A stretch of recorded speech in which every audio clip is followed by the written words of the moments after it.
ভারতের উত্তর পূর্বাঞ্চলীয় মণিপুর রাজ্যে নতুন করে সহিংসতা ছড়িয়েছে।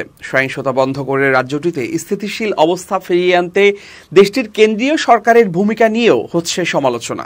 এমন অবস্থায় ভারতের প্রধানমন্ত্রী নরেন্দ্র মোদীর উপর নতুন আক্রমণ চালিয়েছে কংগ্রেস। মূলত সংঘর্ষপীড়িত রাজ্যটিতে এখনো পর্যন্ত সফরে না যাওয়ায় মোদীর সমালোচনা করেছেন দলটির অন্যতম গুরুত্বপূর্ণ নেতা প্রিয়াঙ্কা গান্ধী।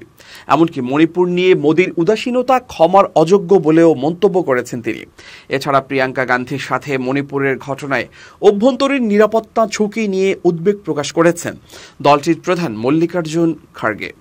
এক প্রতিবেদনে এই তথ্য জানিয়েছে ভারতীয় সংবাদ মাধ্যম Times of India. Priyanka Gandhi Vadra অভিযোগ করেছেন, মণিপুরে চলমান সহিংসতা এবং পরবর্তী বিপর্যয়কে ঠেকানোর কোনো প্রচেষ্টা চালাননি প্রধানমন্ত্রী মোদী। ভারতীয় প্রধানমন্ত্রীকে তীক্ষ্ণ আক্রমণ করে প্রিয়াঙ্কা বলেন, দেশের অভ্যন্তরীণ নিরাপত্তা কারো ইচ্ছার উপর নির্ভর করে না। প্রায় ১.৫ বছর ধরে মণিপুর জ্বলছে। সোশ্যাল মিডিয়া প্ল্যাটফর্ম এক্সে দেয়া এক পোস্টে প্রিয়াঙ্কা গান্ধী বলেন, সহিংসতা, খুন, দাঙ্গা, বাস্তুচ্যুতির ঘটনা প্রতিদিনই চলছে। ঘরবাড়ি পুড়ে যাচ্ছে, পরিবার ধ্বংস হচ্ছে, জীবন ধ্বংস হচ্ছে। হাজার হাজার পরিবার ত্রাণ শিবিরে দিন কাটাতে বাধ্য হচ্ছেন।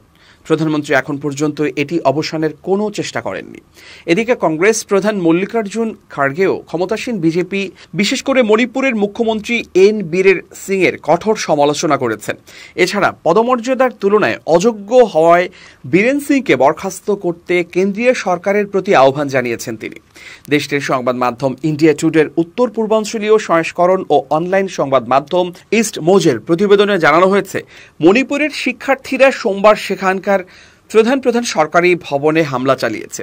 শিক্ষার্থীদের এই বিক্ষোভ তীব্র আকার ধারণ করেছে। ক্ষুব্ধ শিক্ষার্থীরা রাজভবন ও থৈবালের জেলা প্রশাসকের কার্যালয়ে হামলা চালিয়েছে।